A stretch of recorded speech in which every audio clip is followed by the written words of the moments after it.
Glória a Deus. A paz do Senhor a todos. Meus irmãos, essa parte do culto, ela não tem a função de persuadir a você a dar alguma coisa. Essa parte do culto, ela tem uma função de nos conscientizar de uma grande necessidade que existe. É apenas isso. Essa parte do culto, principalmente o dia de culto de missões, essa participação da ministração das ofertas, ela é um espaço no qual nós temos a oportunidade de trazer relatos bíblicos que já aconteceram de pessoas que precisaram de recursos, como também de testemunhar, como sempre fazem aqui em nossa congregação, mostrando vídeos, contando os feitos que Deus tem realizado. E nessa ocasião não será diferente. Põe lá, filho, para mim, por gentileza, lá. Neemias, capítulo de número 2. Neemias, capítulo de número 2, e o verso de número 7. Eu tenho certeza absoluta que você, assim como eu, já viu muita gente expressar, verbalizar aí um dito, por que não dizer um dito popular? Pessoas que ouviram algum tipo de notícia ou alguma necessidade, e ao término daquilo que ela ouviu, ela simplesmente olhou e disse assim: não tenho nada a ver com isso. Com certeza você já ouviu alguém, ou quem sabe alguém que está me ouvindo também já usou essa expressão, eu já fiz isso, de escutar uma necessidade e dizer assim: esse problema não é meu, esse problema não é meu, Deus não vai requerer de mim algo que eu não tenho nada a ver. Mas como nós aprendemos hoje pela manhã, a Bíblia nos ensina o poder que tem o Evangelho, que em primeiro lugar ele tem o poder de mudar a nossa mente. Quando a minha mente é transformada, quando a minha mente é renovada, eu começo a olhar para certos tipos de situações e já começo a entender por um outro ângulo. Dentro dessa situação de Neemias, capítulo número 2, Neemias tinha tudo para olhar para alguém e dizer assim: rapaz, me isenta desse negócio, não, por favor, não me coloque em problemas. Mas eu quero ler com você o que Neemias disse após ele receber uma notícia de uma necessidade que tinha o seu povo. E da parte de Deus, Neemias nessa ocasião vai ser incumbido.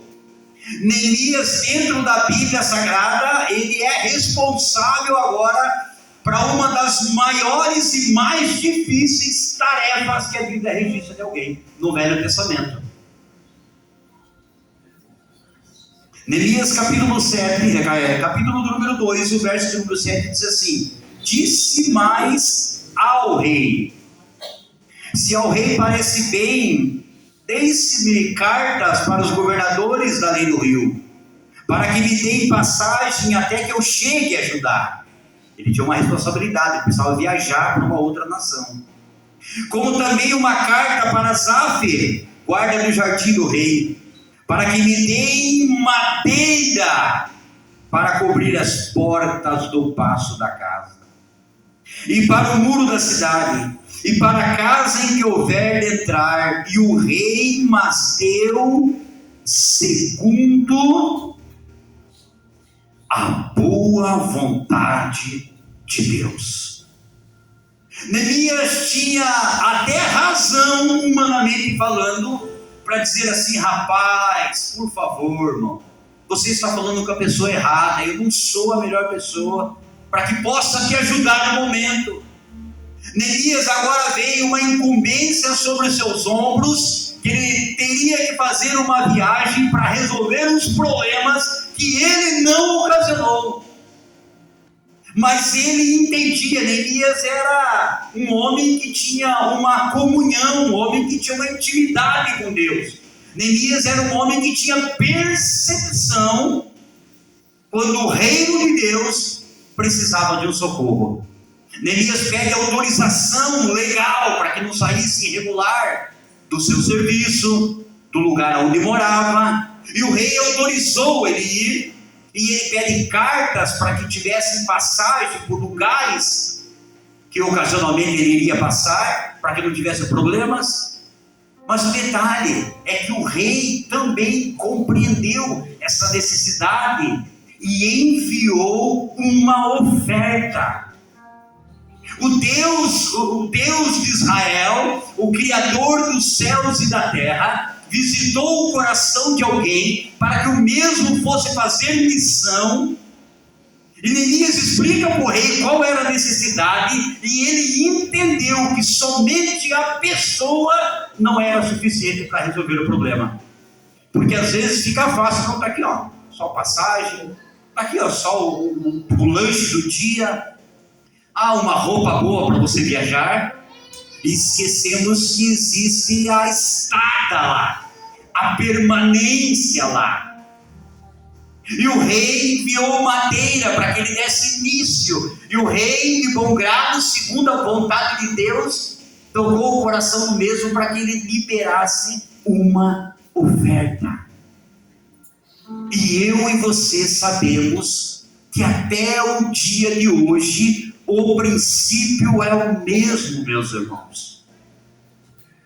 Ainda tem validade eu saber que o mundo ainda precisa, um mundo geográfico aí, continentes ainda não ouviram, ainda precisam ser evangelizados, mas eu preciso entender também que a parte material também ela é muito importante.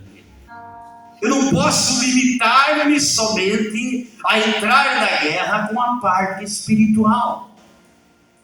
Eu preciso entender que aquilo que Deus concede para mim no quesito monetário, bens, também é para mim repartir e investir no reino.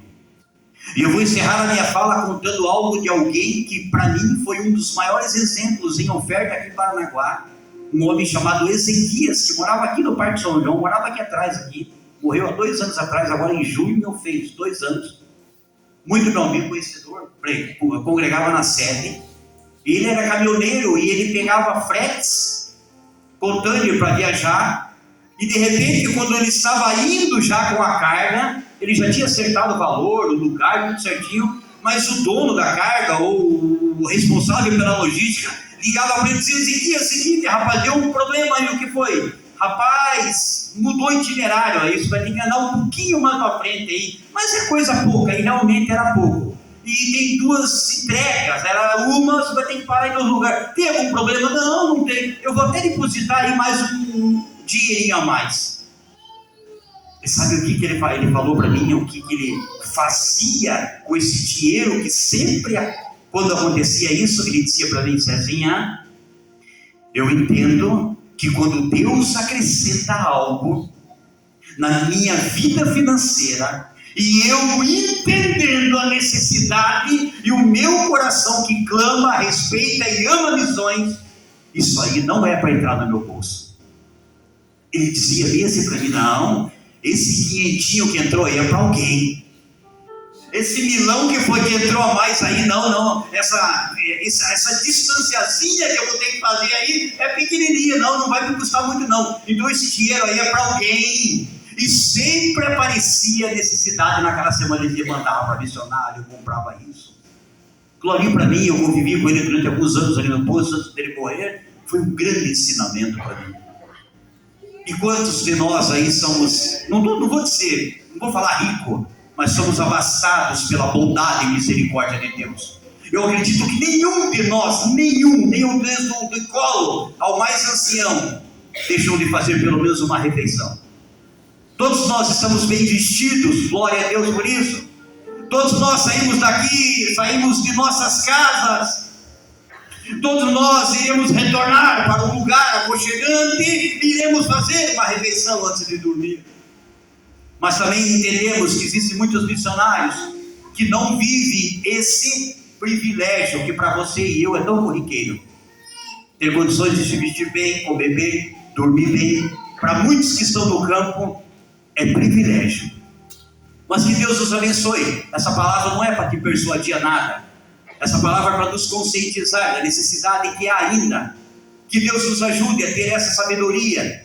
De cada vez que o Senhor nos presentear com algo a mais, aí vamos entender. Às vezes não temos destino para o dinheiro. Achamos que a poupança vai nos valorizar muito mais do que propriamente pegar um carnê e investir esse dinheiro. Que Deus nos abençoe. Que você pode ter certeza que a recompensa por essa atitude, o Senhor não deixará em falta.